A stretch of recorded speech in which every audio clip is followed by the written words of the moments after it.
حضرت سلیمان کے لشکر میں نا ایک ہدہد نامی پرندہ بھی تھا، لشکر کا کارکن تھا پرندہ۔ ہدہد غائب تھا تو حضرت سلیمان کہنے لگے کدھر گیا وہ ہدہد؟ نظر نہ آج آیا، سخت سزا دوں گا، یہاں تو کوئی اچھی خبر لائے گا، کیونکہ وہ ہدہد پرندہ جاتا تھا تو خبریں لا کے دیتا تھا، ورنہ سزا دوں گا۔ اتنی دیر میں ہدہد بھی آ گیا۔ تو یہ پرندے جو کارکن ہوتے ہیں بڑے سیانے ہوتے ہیں، کبھی بندہ ناراض ہو تو صحیح خبریں لے آتے ہیں، تو صحیح خبر لے کے آ گیا۔ آتے ہی آ کے بیٹھا تو اس نے حضرت سلیمان علیہ السلام نے کہا کہاں تھے؟ عرض کرنے لگا حضور میں ملک سبا گیا تھا، وہاں ایک عورت حکمرانی کرتی ہے، اس کا نام بلقیس ہے، بہت بڑے تخت پہ بیٹھتی ہے، 80 گز اس کا تخت لمبا ہے، 40 گز چوڑا ہے، اور شاید 80 من کے 80 ٹن اس کا وزن ہے۔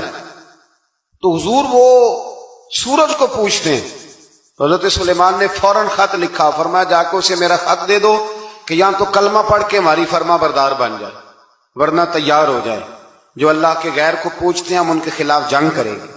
وہ جب لے کے گئے نا خط، یہ حدود گیا تو وہ میٹنگ کر رہی تھی، اس کے وزیر مشیر سارے بیٹھے تھے، اس نے جا کے خط پھینک دیا ملکہ بلقیس کی جھولی میں۔ اس نے خط پڑھا تو ڈر گئی، وزیروں کو بلایا۔ حضرت سلیمان، قرآن کہتا ہے حضرت سلیمان نے کہا تھا خط پھینک کے نا تو سائڈ پہ ہو کے سننا وہ کیا کہتے ہیں۔ بندوں کے لیے منع ہے، پرندوں کے لیے جائز ہے۔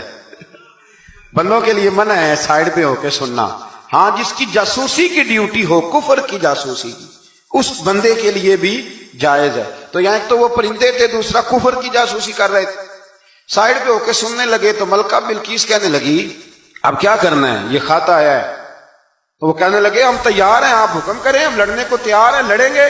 وہ کہنے لگی نہیں تیزی نہ دکھاؤ، قرآن مجید کہتا ہے کہ وہ کہنے لگی جب لڑائیاں ہوتی ہیں تو شہر تباہ ہوتے ہیں، ملک کھنڈر بن جاتے ہیں، لڑائی مسئلے کا حل نہیں ہے۔ انہوں نے کہا کہ میں نبی ہوں، ایک دفعہ آزما لیتے ہیں کہ نبی ہیں کہ نہیں، معاذ اللہ آزما لیتے ہیں۔ کہا کیسے؟ کہنے لگی تحفے تائے بیچتے ہیں، اگر مال پر دل للچا گیا تو پھر نبی نہیں بادشاہ ہے، اور اگر مال پر دل للچایا نہ تو پھر اللہ کے کامل بن گئے۔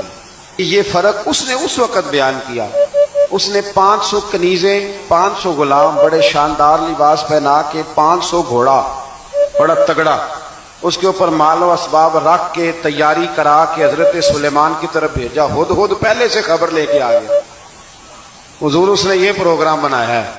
وہ جب آیا سارا کچھ تو حضرت سلیمان دیکھ کے جلال میں آ گئے، فرمانے لگے اسے جا کے کہہ دو تو مجھے کیا تحفے بھیجے گی، میرے رب نے مجھے مالا مال فرمایا ہوا ہے، نے مالا مال کیا میرے مالک نے، جا اسے جا کے کہہ تو کیا تحفے دے گی۔ جب رب دیتا ہے تو پھر کوئی کمی نہ وہ نہیں چھوڑتا۔ بندے کیا دے سکتے ہیں، بندے تو بیچارے 10 دے کے تو 10 دن ان کی آنکھیں نہیں کھلتی۔ فرمایا مجھے اللہ نے جو دیا ہے کیا بات ہے اس کے دینے کی؟ تو فرمایا اسے کہو یا فرما بردار ہو کے آ جائے یا جنگ کے لیے